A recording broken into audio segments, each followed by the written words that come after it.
everyone. Welcome to the Legacy Cafe podcast with your host, Rob Lucy, author of the book, How Will You Be Remembered? The definitive guide to creating and sharing your life story. So grab yourself a cup of coffee and find yourself a seat in the Legacy Cafe. Here's Rob. Thanks, Kathy. Yes, this is Rob Lucy. Hi, everyone. Hey, do you know your grandparents? Do you know either one of them really well? Do you know what made them tick? Just a little story. My grandfather came west to Alberta in about 1895. He rode on the range as a cowboy, and then he got into the beer business. Well, spin forward to the 1960s, I had a paper route, and I delivered the paper in the evening. It could be 20, 30 below. And my grandfather, when I had to go into his place, he'd always fill me up with hot chocolate or a drink of some sort. The sad thing is, of course, I was just a kid, and I was too young to ask Grandpa, what do you believe in? What advice do you have for me? Well, we've got a man here who became that bit of a philosopher, and he's called Grandpa the Philosopher. He's 75-year-old Grandpa John Boden. And he didn't let this opportunity escape to talk to his grandchildren and theirs and theirs and theirs. And one of John's legacies would be having those young minds stirring a little bit. Maybe they become a little bit wiser, they become a better person, they become happier and more successful in their lives because of the wisdom that's come down. Grandpa John Boden and his wife are grandparents to 11 grandchildren and 7 great-grandchildren, and he's on the line. Hey, John. Hello. How are you? I'm very well, thank you. So, Grandpa the Philosopher, what started this? Why did you bother putting your thoughts down in these pithy bits of wisdom for your grandchildren? It began with a habit that I had that for the last few years, where whenever I saw a quote or had an idea, I would jot it down in a spiral notebook. And pretty soon I had 3 or 4 spiral notebooks full of stuff and didn't know what to do with it. Well, what made you think then that your grandchildren should hear this stuff? When did that happen? Well, I think that really kind of happened because I had such a wonderful grandfather who had the opportunity to show me how a grandfather can relate with a grandchild and gave me that connection to make with my own grandchildren. What's your memory of him then? How did he affect you? Well, he contracting business, which was all horses and farms at that point. He had 5 children, but only one of them was a boy, and he was quite ill. And so he was kind of anxious to get his hands on a boy. And when I was the first one, and when I got to be 6 or 7 years old, he would call my mother and say, can I have the boy? Okay. That's how my relationship started. And what did he want to impart to you? Did you think that your grandfather was telling you some pretty neat secrets, or? Well, I don't think they were secrets, but he had an opportunity to tell some of his own stories, and I think he really enjoyed doing that. He was able to provide perspective. When he told a story about being hauled up out of a well, he was digging to see a car go by, and it was the first car any of them had seen. And it gives a little bit of perspective to somebody who thought cars were normal. Yeah. So he was into story, but then now you have, and those stories will only be repeated if they're repeated, but you have the advantage now of putting your stories and wisdom into the digital domain on a website. Was that a big jump for you? Well, what's the big jump is learning how to do it. I'm finding it's as hard as learning how to fly. Well, you know how to fly. We'll get to that later. Where did the ideas come from? What kind of ideas are there in the site? Well, some of them are anecdotes and stories. Some of them are quotes from different people. Some of them are controversial ideas that people have discussed back and forth, and I'm a reader and try to challenge my own ideas. As you know, I call it, I'm Grandpa the Philosopher, very opinionated, but often wrong. Okay. And do the kids, what has been the reaction of your grandchildren or of any young people looking at it? Are you getting the reaction you want? I'm getting the reaction I want. I'm still not getting the audience size, but the reaction is that the kids love it. Are they tuning in every week for when you put something in? Is it Some becoming are, a must go to?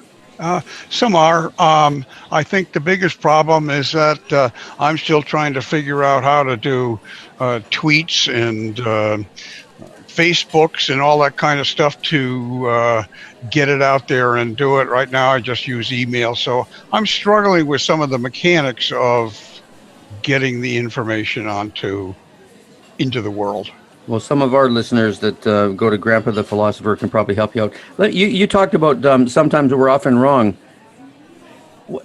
How do you define that for your kids, for the grandchildren and the young people that are reading this stuff? What is right and what is wrong? Are you being fairly black and white in this, or how do you deal with that? I think I might have miscommunicated. I am trying to say that often we have opinions and thoughts and ideas that we've carried with us, and we realize that maybe they are not correct. We often get very involved with thinking we are right in defending ourselves and stop listening. And the most important thing we can do is to listen. Mm-hmm. Give me an idea of the range of content you deal with.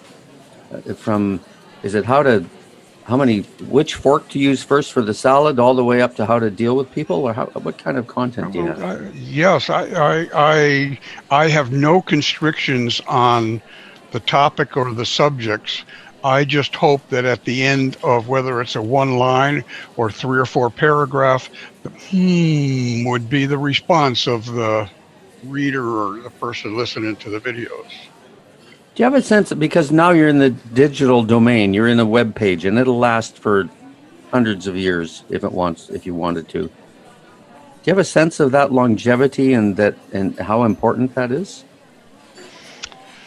I guess feeling that what you have to say is important is a hard obstacle to really believe that much in yourself. Mm-hmm. What if as other grandparents listening to us now and don't have the clear communication or the story relationship between their kids? What would you say to them? How do you move grandparents into talking to their grandchildren and great-grandchildren that it's really meaningful for them? I believe almost everyone has some stories. And if you can get into a position to be able to tell a story to your grandchild, which is aimed intentionally at entertainment rather than providing a lesson, and hopefully maybe with a laugh, that this will bring the opportunity for the grandchild to stop and listen to us. That, of course, is the first step to communication. Have you had an experience with one of your grandchildren that you really got to them? I had one very memorable experience is when I was on a trip with one of my grandchildren, a bit of an adventure into the Bahama Islands, and to have my grandson, who was like 16 or 17 at that point and had some conflicts going on in his home life, was confused about spirituality and said, "Grandpa, what do you believe?"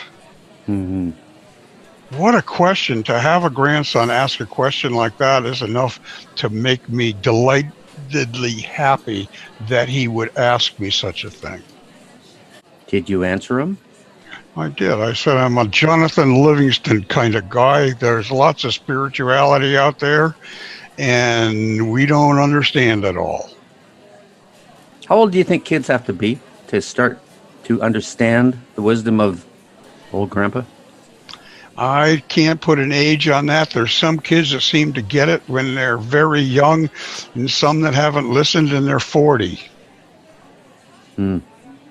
What's your greatest hope then? When you leave this terra firma, what will put a smile on your face? What will you have accomplished?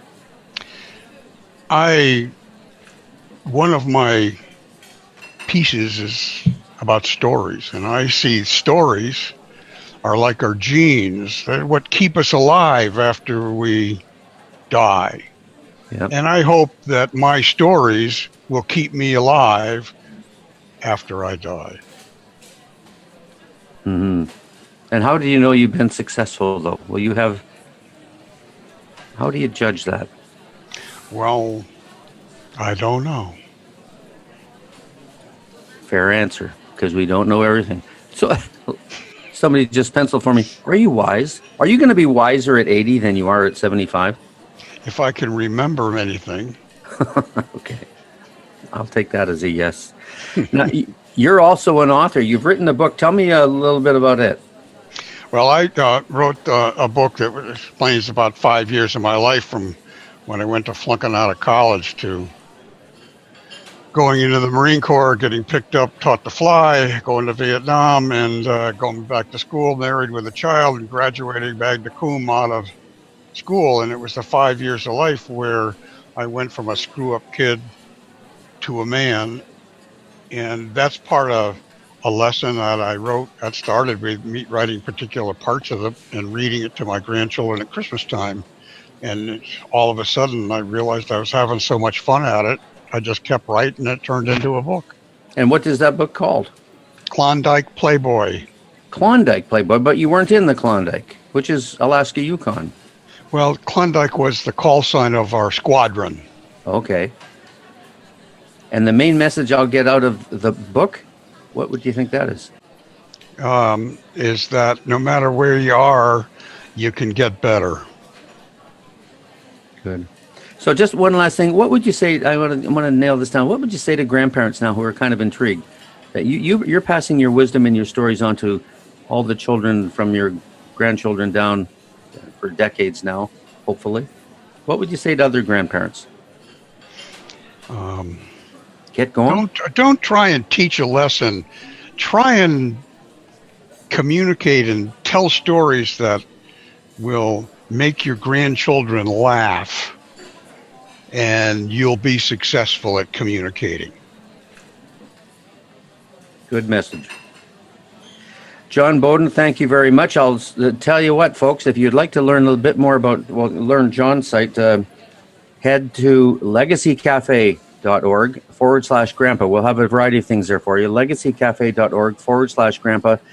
We'll get you to Grandpa's site, and also you'll learn about his book called The Klondike Playboy. And it might just be the little bit of the catalyst for you grandparents out there to say, yep, it's time I started communicating to my grandchildren so that they remember my stories and the lessons that are contained in there. Would that be fair, John?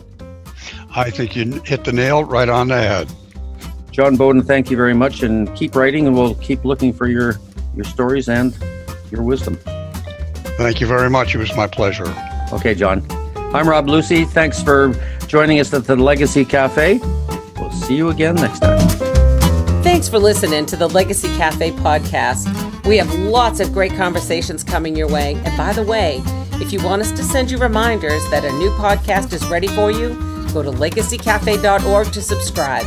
That's legacycafe.org.